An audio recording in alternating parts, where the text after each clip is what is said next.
Hello everyone, welcome to this new session about guiding. So before we learn about guiding, let's discuss about tourist and tourism. Just to give an example, who are these tourists? So tourist could be anyone who travel for pleasure. For example, people may travel or will travel to hill station in summer because on the hills it's much cooler weather and a very nice view, the scenery, correct?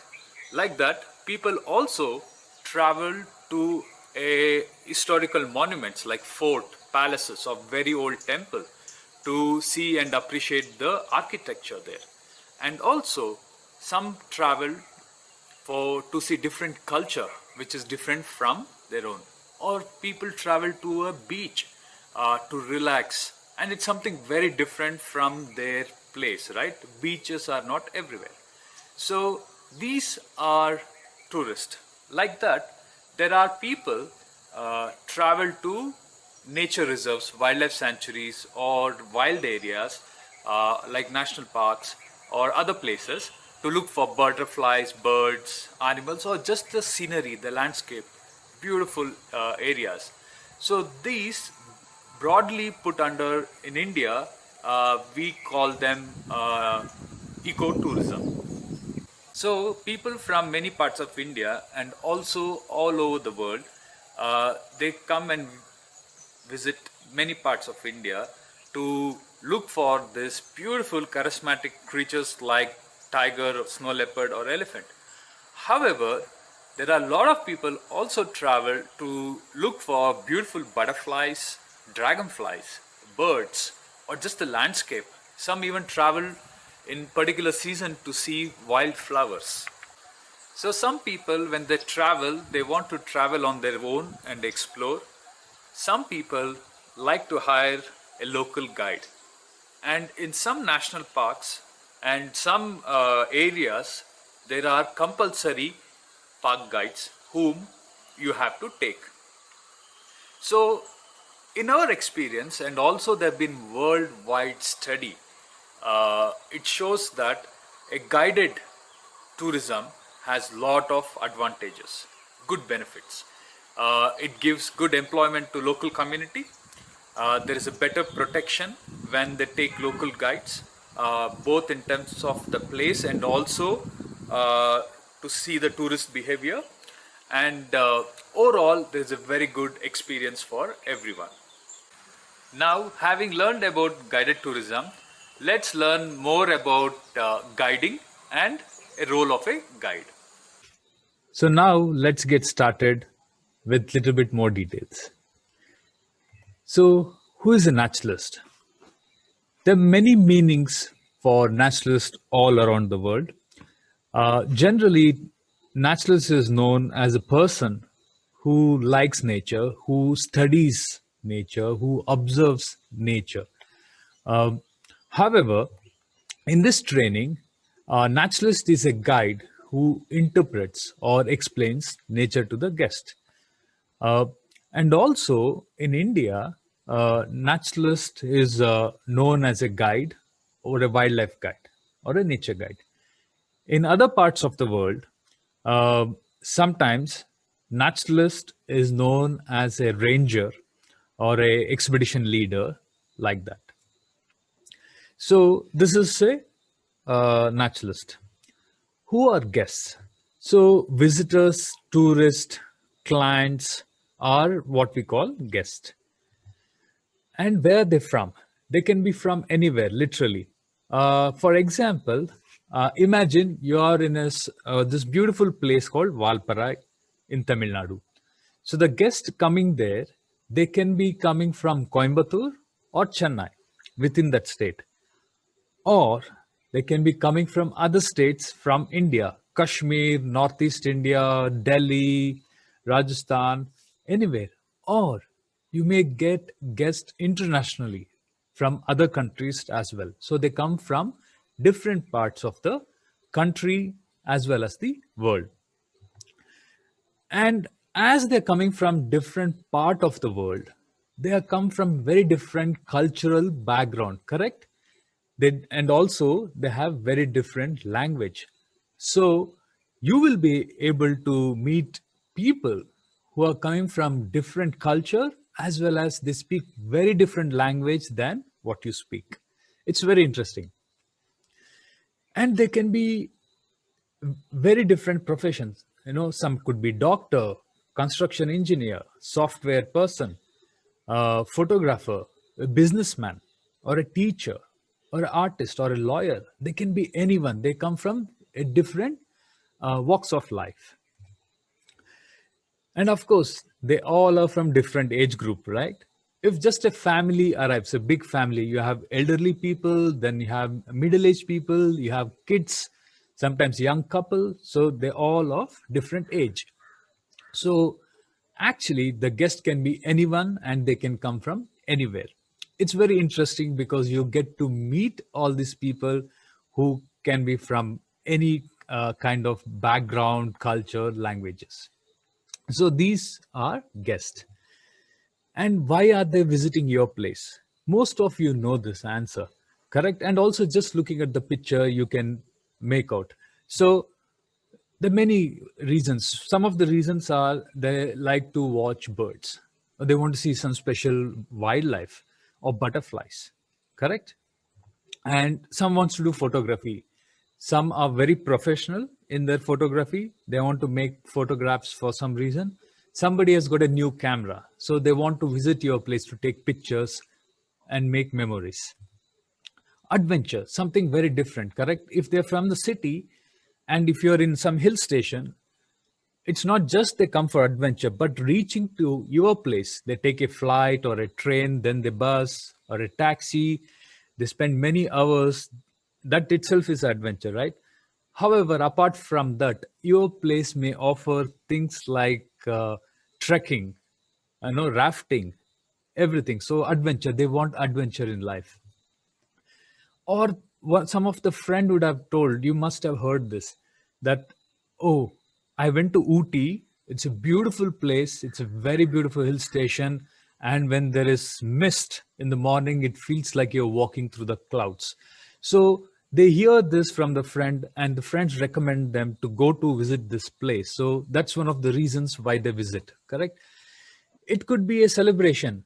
Not every year they want to celebrate their birthday or anniversary, any of the celebration in the city. They want to go to a new place. So this could be one of the reasons they visiting your place. Holidays. It could be school holidays or office holidays or a long weekend, just to get away from the city, to relax, to come to a beautiful place which is quiet and relaxing. They can come and visit your place. Not just that, it would have been somebody's dream to travel to certain area. They must have heard it from the childhood or read about it or watched in a TV. So it would have been a dream for them to visit your place. And interestingly, of late, we have seen that people want to go back after visiting your place and post photograph or write about it in the Facebook or Instagram, to just to show that I've been to this place. So it could be the reason of social media, Facebook or Instagram, that they will visit your place. Religious places. It could be a temple or a very old fort or a church. That's why they come to your place to see that. Or just the landscape, beautiful scenery, waterfalls, the hills, the tea estates. It could be anything. So they come to see these places. So when they come to see these places, who are you? uh, we need to understand, this is a very important point. They come from different place, and they're very from different background, and they're visiting your place for many reasons. You are a connection between your place and the guest. You're like a bridge between the nature, the wildlife, and the guest, correct? If you're not there, they may not get a great experience. Sometimes they do, but you're adding a great value to it. But it's not just you, are many, many more. You are a proud representative of your place. The guests, many of them may be coming from a very different part of the country or the world. When they come, it's all new to them. So you're like the face of the region. So you're a very proud representative of the location. Not just you're a major source of information, correct, when you interpret what's happening and telling them the stories or giving information. So you become very important because you're giving so much information of that area, correct? And also, you're the one who understands the guest expectations. Remember, we saw many reasons why they visit your place, correct?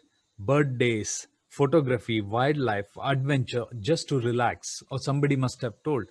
So once you understand their expectations clearly, you can deliver them. They expect you to understand that. If you don't understand, for example, somebody must have come just to relax, but we, being a guide, we can't keep telling, okay, come, let's go, we want to see this bird today, come, let's go, we'll go see this scenery. So instead of giving them a peaceful time or telling them, okay, there's a beautiful place, we go there and we sit and just relax and enjoy. So you need to understand that. But if there is a bird watcher who wants to see birds throughout the day, for that person, you can't say, okay, we'll go to one place, sit and enjoy. No, for them, you need to go look for birds. So understanding guest expectation is important. So you should have that one of the characters. You're a responsible leader. You must have seen, unfortunately, sometimes you get a group of these people coming, making loud noise, throwing things. So, as a naturalist, uh, we expect you to be a responsible leader, following right ethics and right behavior yourself and also the guest to behave properly in the area. And importantly, a friend. We can't, the guides can't be like a strict teacher, correct? You need to relax, you need to be friendly with them. Once you become friends with them, it's easy to explain things and easy to explain, and also to control the group. It's not, and it's more and more. Uh, a naturalist is someone who loves, enjoys the wilderness. Correct? If you don't love it, if you don't enjoy it, then you won't be able to share it properly. It will be very boring if you try to share which you don't like. So, naturalist should be somebody who enjoys the nature and wants to share knowledge. This willingness to share knowledge is very important because you may know something, you enjoy wildlife, but if you don't share the information, then what is the use? The guest will go back with very little information. So you should have that willingness to share knowledge. And the naturalist will become part of education and awareness to the people, not just locally, but the visitors when they come, they get educated about the area and they get aware of what's happening, what is important. So you're like getting involved in education and awareness of your place. It's not about just giving information, talking, interpreting. One of the important skills of a naturalist is to be a good listener, to listen what they're saying, because many times guests want to share their experience or they want to ask doubts. So it was always should be two-way between a naturalist and the guest. It shouldn't be always one way where the naturalist, the guide, is always talking and giving information. The guide should also be a very good listener. And the guides, naturalists, we all should be very physically active. We should not show or we should try not to be lazy and lethargic. Okay, today we did bird watching 1 hour, that's fine, we'll see you in the evening. No, you should be active, read the guest, understand, and show them. If you're physically active, the energy will pass on to the guest and they also will be very active. naturalists should always have good temperament. You shouldn't uh, get angry very quickly. There could be some guests who may be irritating or maybe testing your patience. So you should be always good tempered. Even uh, they can be very, what do you call, strict or rigid about what they want. You shouldn't lose your patience. You should talk to them calmly, and you should have a very good attitude. Naturalist, um, you should, being a naturalist should have this hunger for learning, because nature is such a vast subject.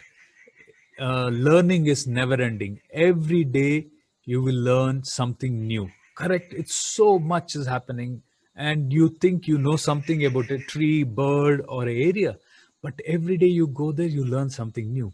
So you should have that hunger of learning. And those are the what is expected from a naturalist and what a naturalist should have. These are the important skills. What we'll talk now, which we should all naturalists should develop. Important thing is communication. Uh, how to communicate, how to talk, what to talk, when to talk is very important. Uh, if you don't have this, then you are not a good guide or a naturalist. Knowledge.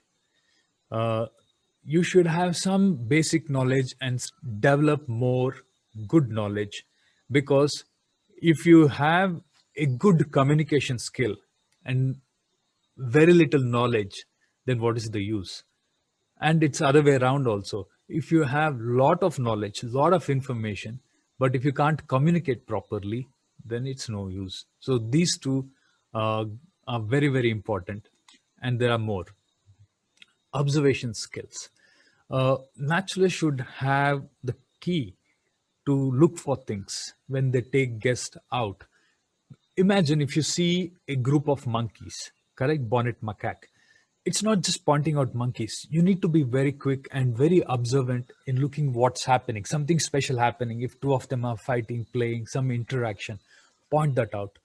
And it's not watching. Observation skills also, like smell is a different nice smell you get while walking, and you tell the guest, or you hear something, or you see some tracks on the road. So you should have a very good observation skills. A good attitude. Earlier we were talking about being patient. Attitude is very important. Being humble, being kind is a good trait of a naturalist. Without this, if you don't have a right attitude, if you have a communication skill, knowledge, or you may be an expert, it's all waste. Attitude is very important. Being patient, kind, and humble. So these are the things we have to develop. And also, there are simple tools, which physical things which you need to acquire. Always make sure you carry a notebook and a pen or a pencil. uh, it's a good trait of a naturalist to make notes what you see, when, the time and date, anything, whatever you observe in nature. It will help you a long way, because you can go back and refer, and you'll really learn new things. If you can afford a pair of binoculars, excellent. Slowly, you may see things without using binocular, but once you start using binocular, even the common thing you see clearly, with binoculars you see even more detail. It's very important to get a pair of binoculars. And of course, guidebooks, local books, all this help you to learn not just identification, but to learn more about the creatures around you. And nowadays with internet, there are a lot of websites to visit. You should know about this. We'll discuss about this, and you get a lot of these apps which will help you to identify and also to learn more about the things around you. So I hope you understood what we discussed now, and you enjoyed this session. Thank you.